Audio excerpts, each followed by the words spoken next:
Jujur, Persib sebenarnya sekarang sedang punya masalah. Tapi masalah apa? Masalah yang enak dimiliki oleh sebuah klub. Masalahnya bukan kekurangan pemain, justru pemainnya kebanyakan. Dan ketika lo punya pemain bagus yang banyak, pertanyaannya bukan lagi siapa yang harus dibeli, siapa yang harus kita ambil, tapi pertanyaannya berubah menjadi siapa sebenarnya yang paling pantas main.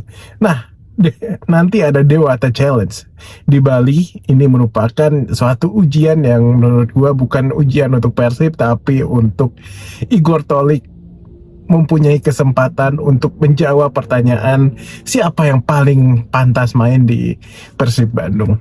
Karena Persib akan menghadapi dua tim yang cukup bisa dibilang tidak bisa dibilang mudah juga, yaitu Sabah FC dari Malaysia dan juga Bali United.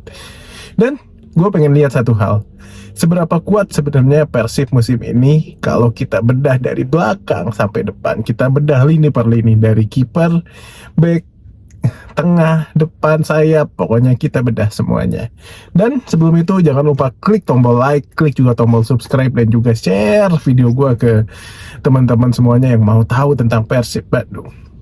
Nah, sekarang ini Dewata Challenge ini apa sih? Penting atau ini cuman lagi-lagi pramusim lainnya? Sebelum kita masuk Persib, kita dulu bahas tentang Dewata Challenge yang berisi tentang 3 klub, yaitu Sabah, Bali, dan Persib Bandung. Ini bukan piala presiden yang kayak kemarin. Ini juga bukan Liga Champion Asia. Bukan pertandingan yang dimana kalau kalah ya langsung tersingkir, dan ya udah nggak apa-apa juga kalau kalah atau cuma pramusim. Tapi Persib harus menganggap ini serius dan jangan dianggap nggak penting-penting amat. Karena Persib sekarang sedang membangun tim untuk musim yang cukup padat, bisa dibilang 4 kompetisi. Ada Liga Indonesia, ada ACL2, lalu ada Shopee Cup, dan ada yang terakhir I-League Cup. Jadi ada 4 kompetisi yang dihadapi oleh Persib Bandung. Tidak cuma kompetisi domestik, tapi persaingan di level Asia. Wow, itu merupakan suatu yang berat. Jadi buat Igor Tolik, turnamen ini bukan cuma buat cari trofi. Ngapain lah ya, trofi udah 3 kali juara, ya udahlah. Trofi-trofi Piala Ciki kayak ini ngapain juga. Jadi ini untuk menselaraskan pemain-pemain yang udah ada, dan juga memilih mana yang paling layak di antara skuad Persib yang cukup gemuk ini untuk nanti dimainkan menjadi tim inti pada saat kompetisi sebenarnya berlangsung. Pertandingan sendiri buat Persib nanti tanggal 15 Agustus melawan Bali United, dan tanggal 18 Agustus melawan Sabah di Stadion Iwayan Dipta Bali. Sabah dan Bali bukan tim yang lemah. Justru saya suka turnamen seperti ini karena 3 tim, 3 pertandingan, dan masing-masing punya tujuan. Bali adalah tuan rumah dan sedang mempersiapkan skuadnya di bawah Johnny Johnson. Lalu setelah itu ada Sabah. Sabah datang dari Malaysia, dan Persib sebagai juara bertahan Liga Indonesia dan juga kemarin penampilannya cukup menjanjikan di Piala Presiden meskipun harus kalah di final. Jadi ini uji coba yang cukup serius antar 3 tim. Memang levelnya bisa dibilang masih di bawah Piala Presiden event, tapi ya kita bisa lihatlah ini menjadi ujian buat ketiga tim ini dalam mempersiapkan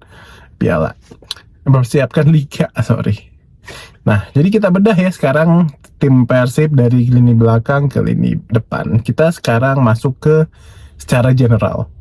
Persib bukan tim yang punya kelemahan dalam hal kekurangan pemain. Namun sekarang Persib justru terlalu banyak pemain. Pemain asingnya ya sampai 12. Padahal regulasi hanya 11. Persib kemarin baru mendatangkan Daniel Loncar, bek tengah Kroasia yang dikontrak 2 tahun oleh Persib Bandung. Dan Igor sendiri mengatakan bahwa Loncar dibutuhkan Persib karena Persib akan menghadapi banyak pertandingan dan butuh banyak opsi di lini belakang.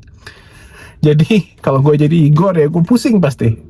Pusing bukan dalam hal siapa yang mau diturunin, tapi ini semua pemain bagus, ada semua. Jadi tinggal kita pasang mix and match-nya aja gimana ini pusingnya. Kita mulai dari sektor belakang, sektor kiper. Dan menurut gue ini jadi salah satu posisi yang belum bisa dibilang benar-benar aman. Teja Paku Alam harus kita akui dia punya pengalaman, kualitas bagus, 19 clean sheet menjadi bukti di musim lalu. Dan juga ada kiper muda yang cukup bagus, Fitrah Maulana. Dan banyak ada laporan bahwa Persib juga mulai mengincar kiper, terutama kiper asing. Nah, gue setuju dengan harus datang satu kiper lagi karena kita menghadapi kompetisi Asia di mana Persib tidak mungkin mengandalkan hanya 2 kiper. Teja kualitas oke, tapi Fitrah cukup jomplang, masih sangat muda, sangat hijau.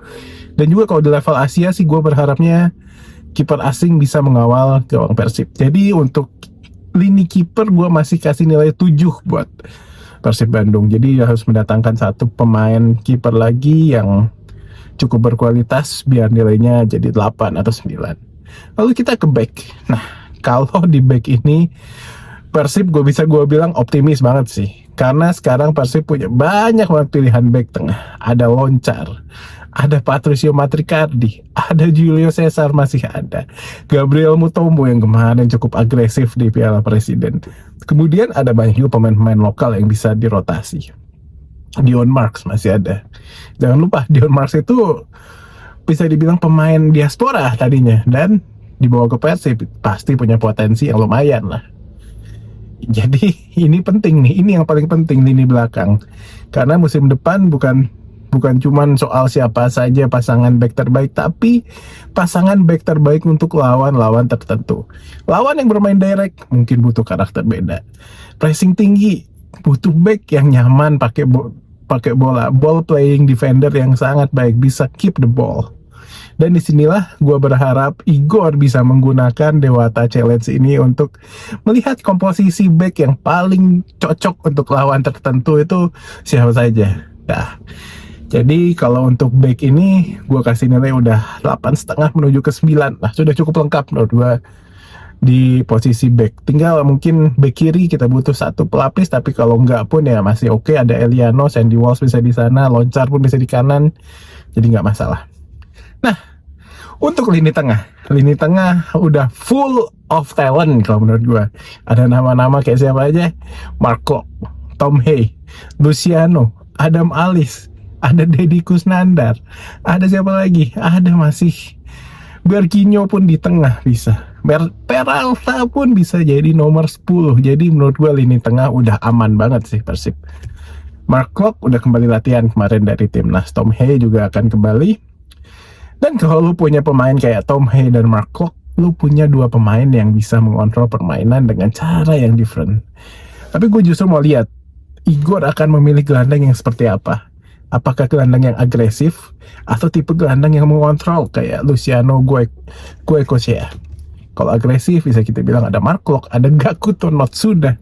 Itu cukup agresif dan bisa kontrol juga. Jadi menarik kalau lini tengah Persib ini harusnya udah full of talent lah. Jadi nilai gue udah 9 untuk lini tengah Persib.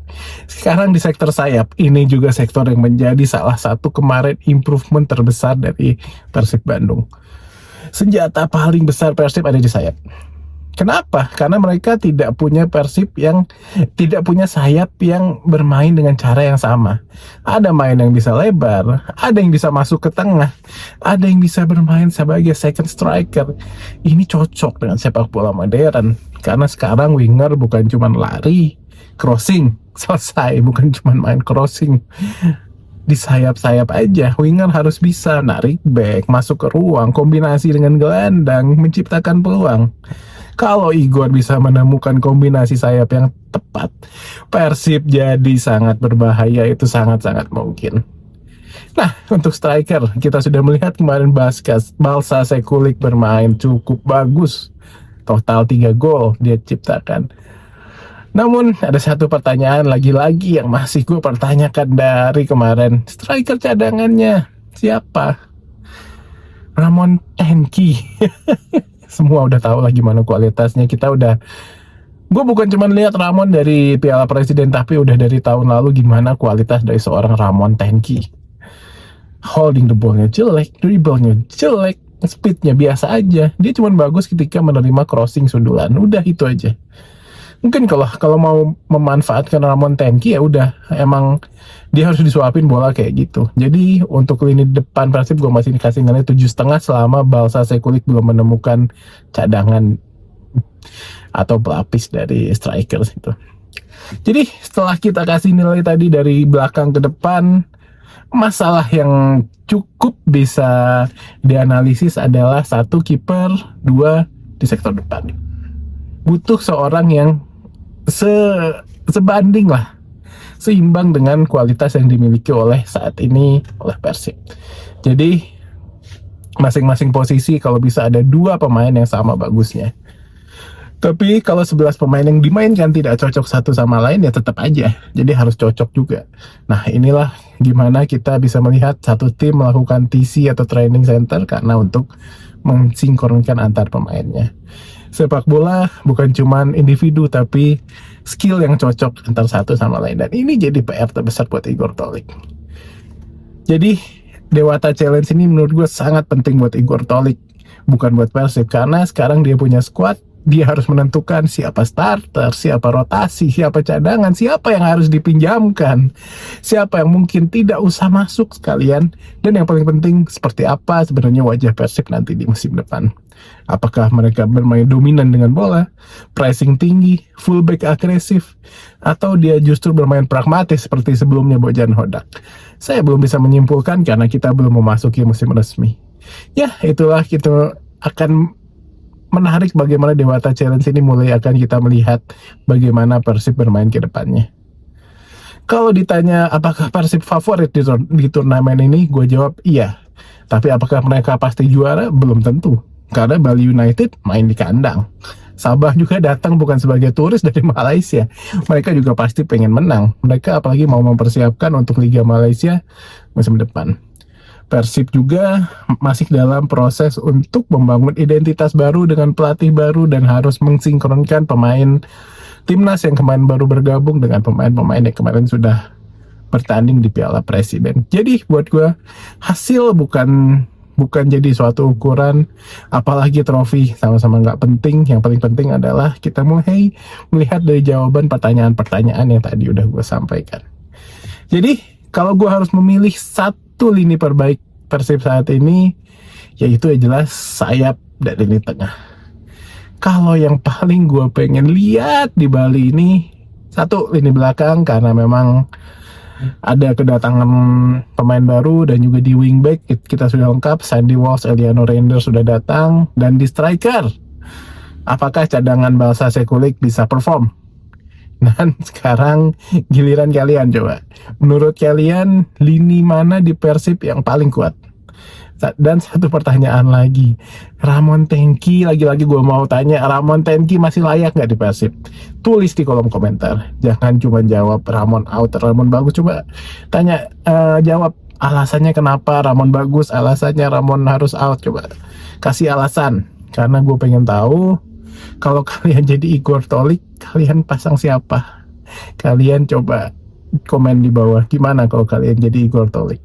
Oke, thank you for watching. See you di video selanjutnya. Mudah-mudahan gue bisa bikin banyak video lagi. Thank you for watching. Jangan lupa like, subscribe, dan juga hype kalau ada. Thank you for watching. Bye.